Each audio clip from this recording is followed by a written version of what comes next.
welcome to Booktopia on diversity in kids' books. My name is Mark Harding. I am the brand and content manager for Booktopia, and I am joined today by Sarah McDuling, our kids and YA category manager. Hello.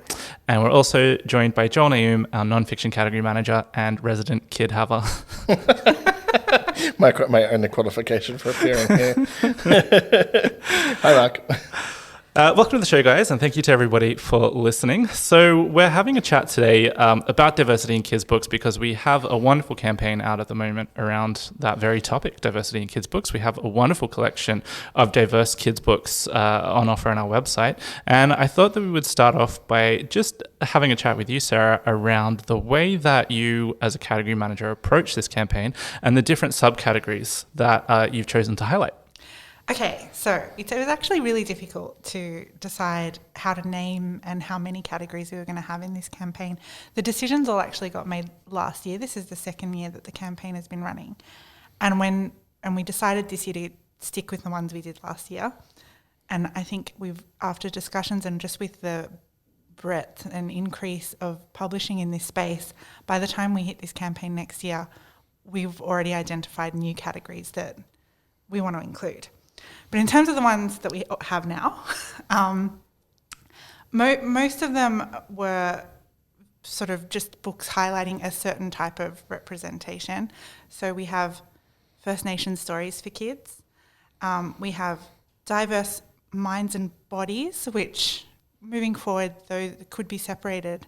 But in terms of what's available in publishing at the moment, we decided to put them together, that just includes a lot of different books about showing kids with different abilities physically and also kids with neurodiversity and also, like, adjacent to that, kids dealing with mental health problems and stuff. It all kind of goes into that one category. So it's a bit of a one that we put them together all in one spot, but I think I would like to separate them out in future. Then we move into diverse cultures, which just has all books showing stories from all over the world and all different cultures. And then we have our LGBTQIA plus section. And then the most difficult category to name was kindness, inclusivity, and self-esteem, so all of the books in this section, on the page, the illustrations in the picture books show kids of all different races and, different abilities and different backgrounds and different gender expression. The aim of these books is often kindness and how to have good self-esteem, and those two things, they're always really linked. So there's just a lot of really beautiful books in this section that celebrate differences and really emphasize the importance of, every kid being different and celebrating and accepting people for their differences. So it was really hard to name that one. We were going to call it inclusivity, but we were also like, but there's a lot about self-esteem in there, so we added self-esteem on. And then we were like, we can't not have kindness in the name of it. So it's a hodgepodge name, but the books, I think, speak for themselves, or I hope they do. And why is it important, do you think, to have this campaign? I mean, I think it seems so clear that it's like one of those things that's so hard to, like, it's so important for every child, for every person. I think you can take this beyond childhood, but particularly important in childhood, for people to see themselves reflected in stories. Stories are how we understand the world. It's how we come to terms with who we are. And if you are constantly presented with stories that don't have any reflection of you in them, how's that supposed to make you feel in the world? And how do you, as a child, develop if you feel like you don't qualify in these stories or that you're not included in them somehow? You feel different, you feel isolated. I think the importance of diversity is to make sure there are stories out there so that no kid has to feel that. Absolutely. Right? And that's sort of what your blog post is about, isn't it, Mark? Thank you, Joel. Which I've only just read. Posted earlier this month. but was really good. Thanks. I did write a blog post. For those of you who might not be able to tell from the everything about my voice, I'm a queer person, and and I have children. It's always been an important thing for me as a parent to try and find books where the family that my children are a part of are reflected. Because when I was growing up, there wasn't really anything. Nothing. Yeah, there was nothing. And those formative years when you're kind of hearing the stories and learning the stories that you kind of use as the lens through which you understand the world, to not see yourself in that, and to your point, Sarah, is incredibly confusing because it really makes you feel like there's something wrong with you because everybody else seems to be quote unquote normal and you aren't, and you just don't really fit. And you really, I definitely internalized that as I grew up, and I know many queer people did as well, and I'm sure it extends to people beyond the queer realm as well. I'll talk about that because that's what I know. But you internalize that, and it takes a long time to shake it. And it's a lifetime's work to feel like you belong, even when you find people who accept you. You still have that deeply internalized feeling of not belonging and being different. And I think having kids' books that reflects who you are is super important to kind of just having self-acceptance from an early age. So, we've taken care to always select books for our kids where there are, rainbow families represented, and we're very lucky to live in a time where there's an abundance of those books at the moment, which is lovely. But you don't know who your kids are going to grow up to be as well, and you don't know what they're currently going through on the inside. So I think it's important to also expose them to a whole range of diverse texts as well, not just in terms of their own self-acceptance, but in terms of them understanding and accepting their peers who might be going through completely different things to them as well. What about you, Joel? You're also a parent. Do you? And also queer. And also queer. But I think this is one of the interesting things for me is that I grew up, my father is an immigrant from Egypt, and I appear to be white. I am white.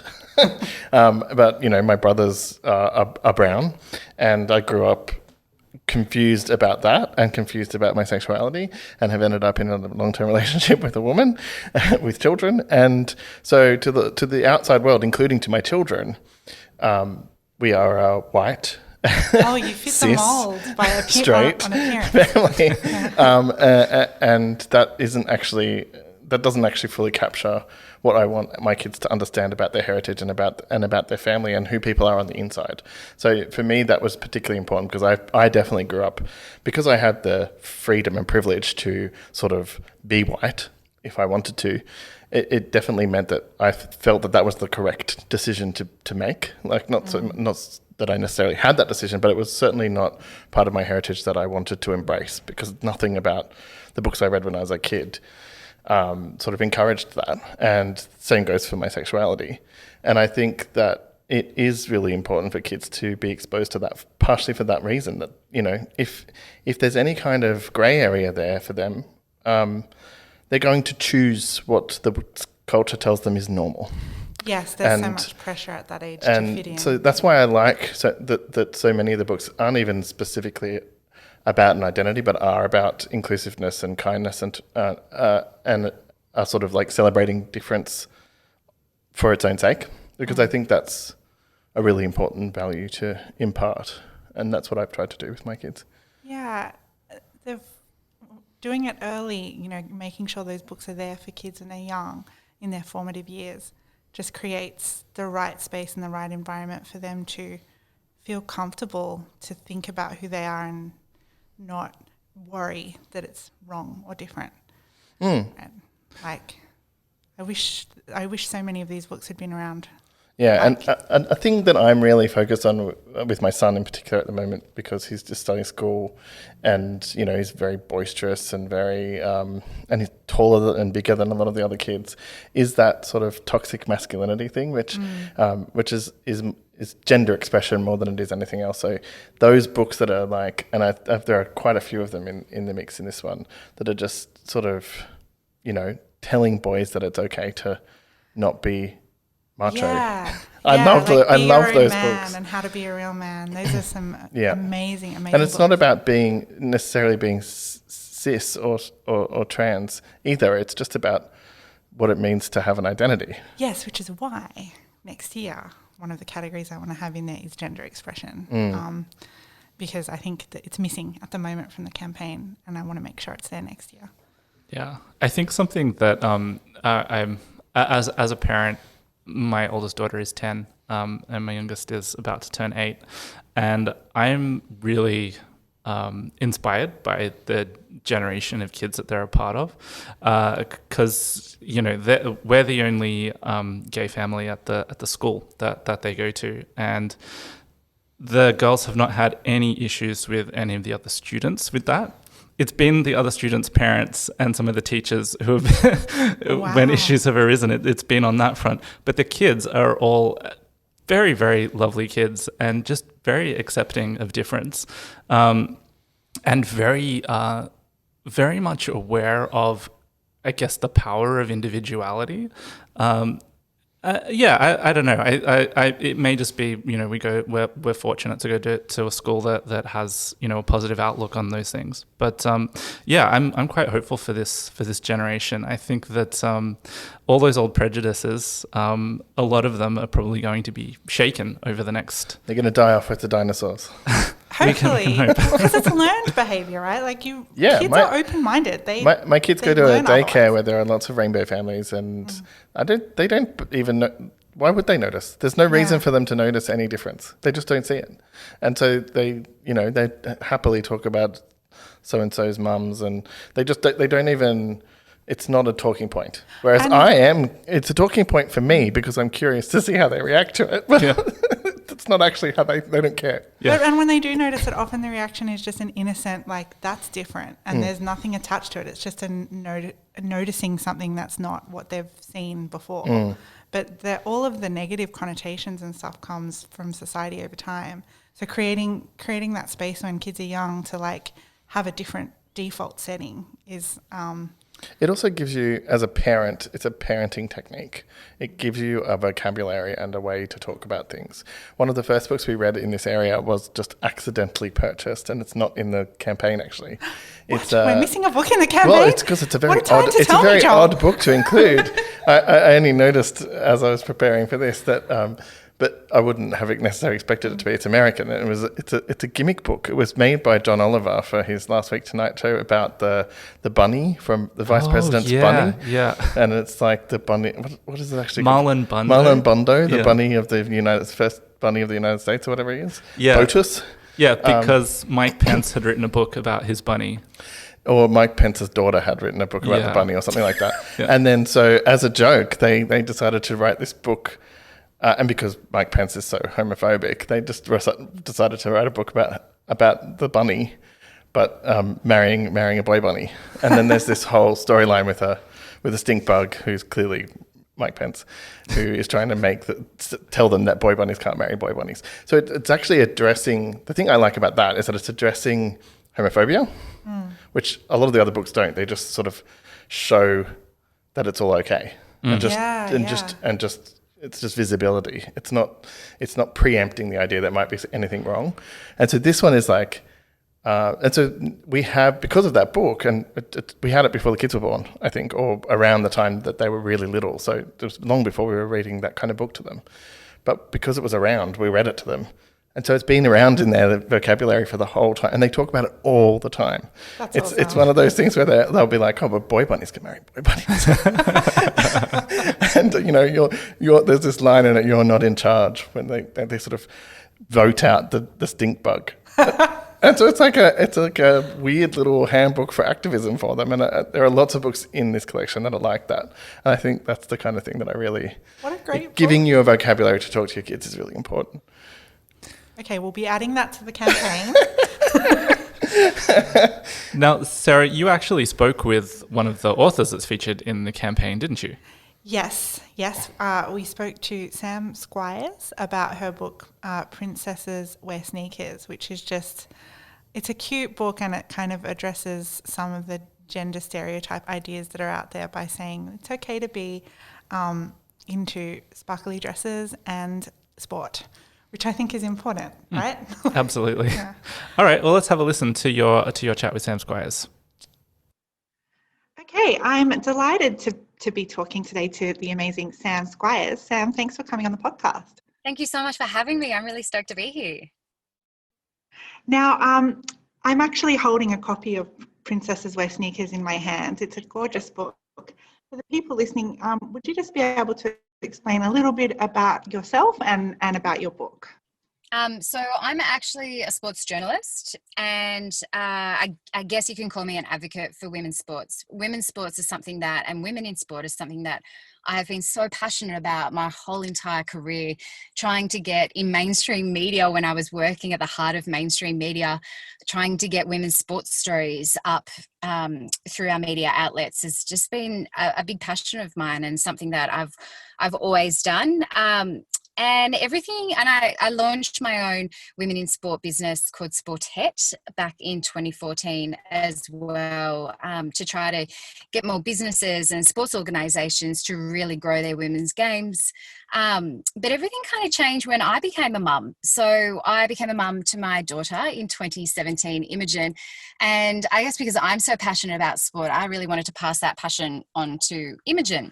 And the best way to do that is through children's literature, because it really, I guess, shows children the world that they can be, kind of broadens their imagination and their minds.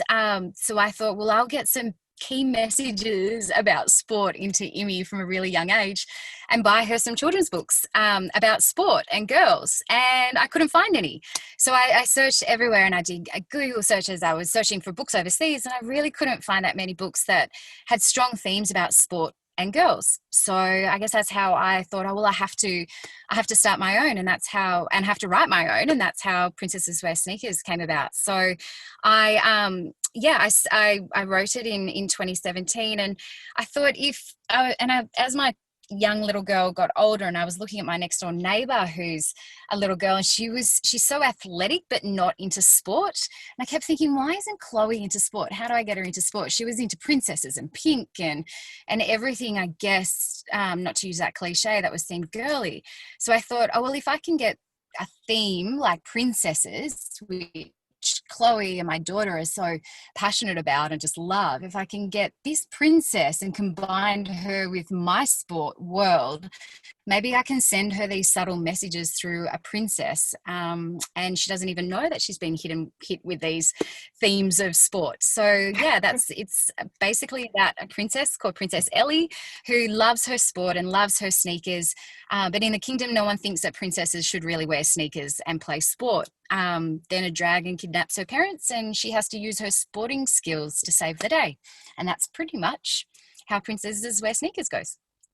And it's a really heartwarming book, and it's I love the idea that there are books like this one out there that can show the young kids that that gender expression doesn't have to be any one thing. You can like your sparkly dress and you can like cricket, and that's fine. Like I think it's really lovely. We kind of do that with girls, like somehow they're getting messages that kind of push these gender stereotypes that they love. And I've seen it with my own daughter. She's obsessed with pink and tutus, and she's obsessed with girls and princesses. And I think when I was growing up, you had to be one or the other. You had to either be, I hate the term girly girl, where you're into princesses and things like that, or I hated this term as well because I was always called it where you're into your sport, where you're a tomboy, and you're one or the other. Yeah. And I think with my daughter, I see the fact that Well, she rides a scooter, she plays sports, she kicks, everything, but she still wants to put tutus on and wear pink and frills and everything and bows and everything. And I thought, well, why can't you be both? You can definitely be both. And I think that's the thing with little girls, that we can show them that they can be whatever they want to be, and they can be as fluid as they want to be. Yeah, and I because think being a girl shouldn't be rigidly defined, especially when you're a little kid just figuring out who you are. And it's been so lovely as well, Sarah, because a lot of parents have been sending me photos of their little girls wearing, their football headgear with a tutu, and carrying the book, or with their soccer boots and sneakers and wearing their like pink tutus and princess crowns. And a lot of parents, especially during book week, were sending me pictures of their little girls dressing up as Princess Ellie, because they love their sport and they love their princesses as well, and writing to me saying thank you so much for showing them that they can be both. So it was really heartwarming, the response that parents have got to me, have given me. And I think one of the biggest responses I got, which really moved me, was actually from Casey Delacqua, who bought a book, and she's of course Australian tennis star, amazing woman. Her wife was an Australian rugby sevens and touch football player as well. So these are two real sporting heroes in Australia. And Casey wrote to me saying, thank you so much for your book, because her daughter refused to wear sneakers all the time. And then she bought the book and showed her Princess Ellie. And then suddenly, her daughter is dressing up as Princess Ellie for book week and wearing her sneakers again. And I thought, oh my gosh, if Casey Delacqua and her wife cannot get their daughter to wear sneakers, and then the book is able to convince her to wear sneakers, then yeah, I think the book has done its job, and I'm really proud of the messages that it's giving young girls. What a wonderful story. Thank you. It was really touching. And I did just want to ask quickly, the book is illustrated by Annabelle Cutler. Yes. And these illustrations are so gorgeous. They're really, really lovely illustrations. There's a dragon that features at one point in the story that's just so well done. So what was it like working with Annabelle? Amazing. She is so super talented and so super lovely to work with. And I'm not even joking. It was literally like she took whatever pictures were in my mind and then just immediately put them onto book. We didn't have to do any new drawings or anything. She just got what the book was about and the messages and how to tell the messages visually. She's so super talented. She's only young. Both her and I got on really, really well. We didn't know each other before my publisher put us together. But we've since gone out for lunch and we keep in touch. And I've since had my second daughter, and she's done a beautiful artwork for my nursery for my second daughter, Elle, as well. But yeah, it was so strange. We didn't know each other. She didn't know my story. But for some reason, which is almost beautiful, the main character, Princess Ellie, looks like a little Imogen, looks like my first daughter. So when I showed a couple of people, the first illustrations, they were like, oh my gosh, she looks like Immy. And I'm like, she does look like Immy. But Annabelle had never seen Immy before. So she had literally taken the vision that I had and been able to so perfectly put it down in artworks on the pages. And it does make the book, it really does mix well with the messages we're trying to get across, and that's that beautiful. There's a lot of pink in the book, and I was so anti-pink for my first daughter all the time, but we did pink on purpose because I thought if pink is what girls are drawn to for whatever messages they've been sending, because we've just been talking about the fact that they just love pink, if a young girl is drawn to the pink of the book, but then subtly sent these messages about sport, then she's more likely to pick it up and get these messages. Whereas if it was if we use for sport, we always use primary colors, right? So red, yellow, blue. You go to the websites, you look at all the sports logos and everything. They're always those really in your face primary colored colors. Primary colors. And I thought, well, young girls aren't going to be drawn to the book. Yeah. I'm really just chiming in to agree with you, because I think color coding for gender is just, it's crazy, and we shouldn't be anti-pink, and we shouldn't be assigning pink to a gender. And there are so No. many beautiful books out at the moment that really address this. Like I'm not sure if you've seen the book My Shadow is Pink, but hearing you talk made me think of that beautiful book. Yes. And yeah, I think, anyone who wants to like pink should like pink, and it shouldn't mean anything. 100%. So But anyone who wants to wear sneakers should wear sneakers. 100%. And I think that's the big thing about this book. Well, first of all, the color, I just wanted to draw the girls into the book to pick it up. But also, I talk about girls a lot, and this is about sending strong messages about girls and sport, but it's not necessarily just a book for girls. I think it's a book for boys as well. And I've had lots of parents send me pictures of the young boys reading the book. And I think that's just as powerful as well, because boys need to see women playing sport. They need to see girls playing sport. They need to see girls as strong, as brave, courageous, and doing really physical things as well. So even though the book is designed to send strong themes about girls and sport, it's not necessarily just for girls. It's just important for boys to read these books, and think of Princess Ellie in this really kind of idealistic way as well. That's what's important. Well, I think you've certainly achieved that. So I wanted to thank you so much for coming and speaking to us today about Princesses Wear Sneakers. It's been a pleasure. Thank you. Thank you so much. And I love this campaign. This is, part of the reason why I wrote the book in the first place, is trying to break down some of the gender stereotypes for girls and boys out there. But diversity is so important. And I also tried in my illustrations to make sure that there is a diverse range of race and cultures seen in the imagery of the book as well, and abilities as well. I think that's really, really important. And we made sure that I just, like me, been growing up and in a way not seeing myself as a female in sport, I wanted to make sure that no matter what little girl or boy from whatever background or abilities they come from, that when they open the pages of Princesses Wear Sneakers, that they can see themselves represented in those pages as well. And that's, I think, with your campaign is so beautiful and so fantastic, is highlighting these incredible books that break down stereotypes and show diversity and diverse people, cultures, race, abilities. I just think it's a fantastic campaign, and I love where children's books are going. I wish when I was a kid there were all these diverse books out there for me to be able to read, but I'm grateful that now as a mum That has been great.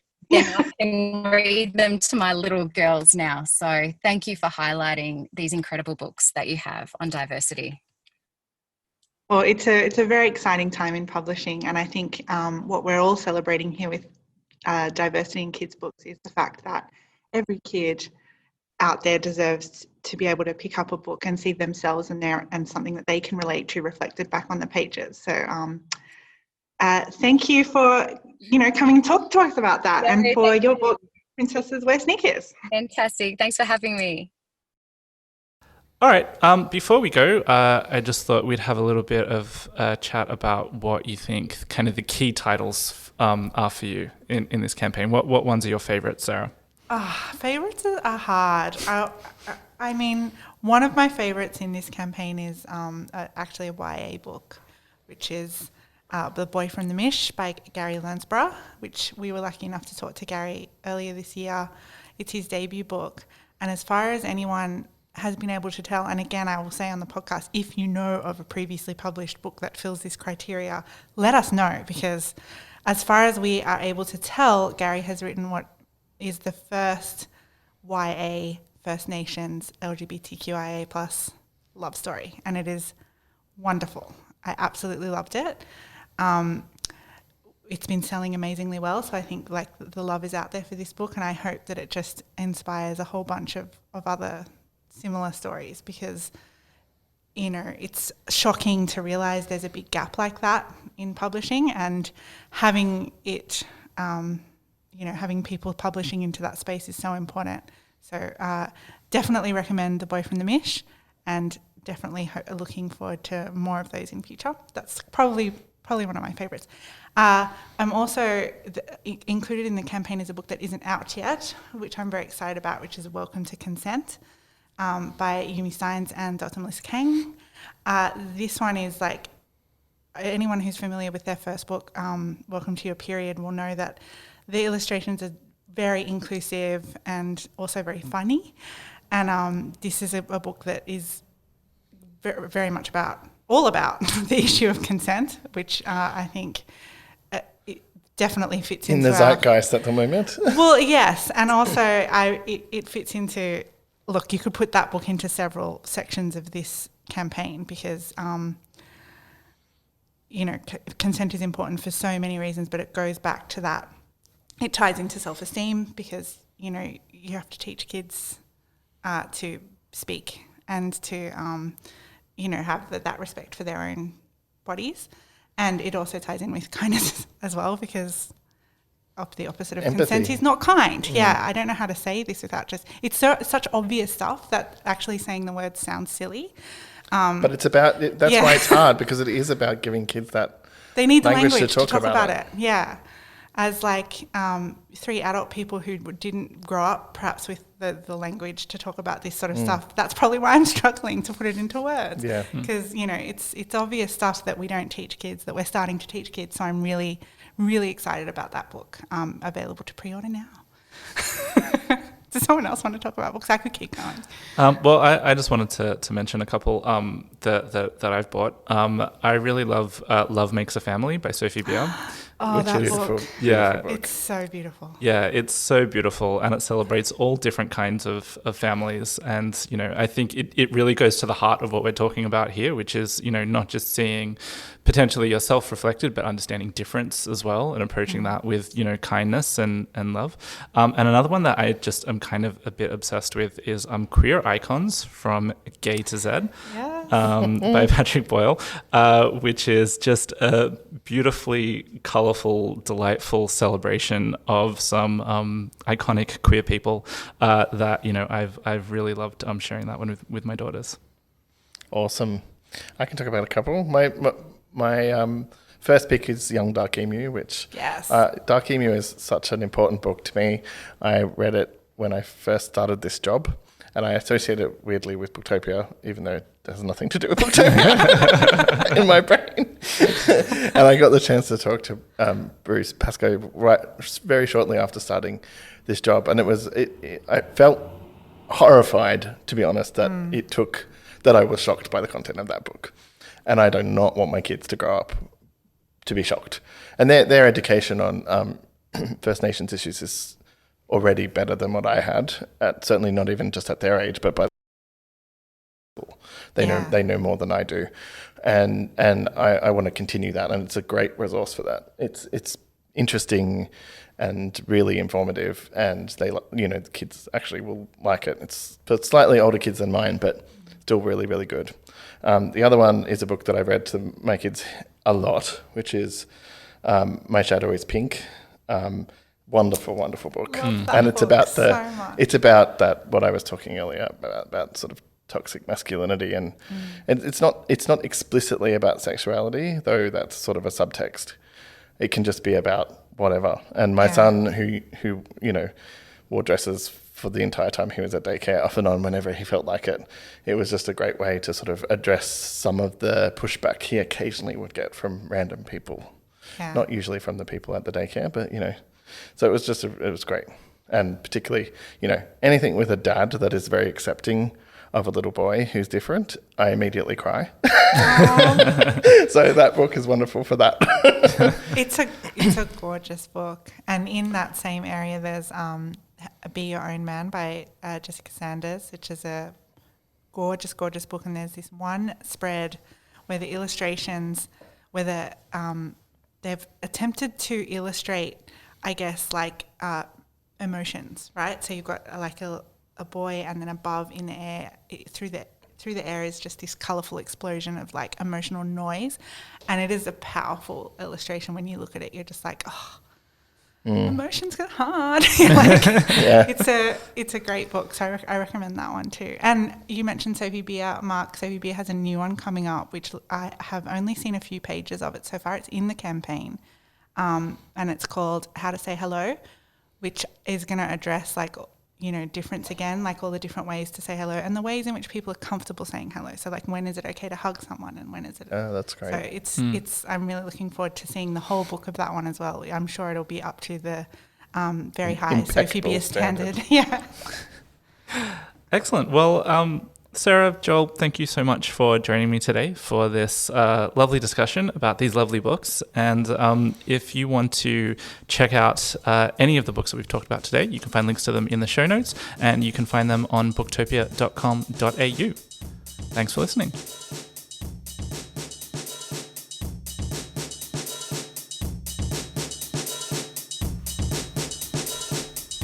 Thank you for listening to the Booktopia podcast channel. Don't forget, you can subscribe to us on SoundCloud and iTunes for free and get access to hundreds of author discussions, book analysis pieces, and more. Or, if your eyes need a workout, head to Booktopia TV on YouTube. Don't forget, for all books featured in this podcast and for access to a whole bunch of other fun content on our blog, head to Booktopia, Australia's local bookstore, at booktopia.com.au.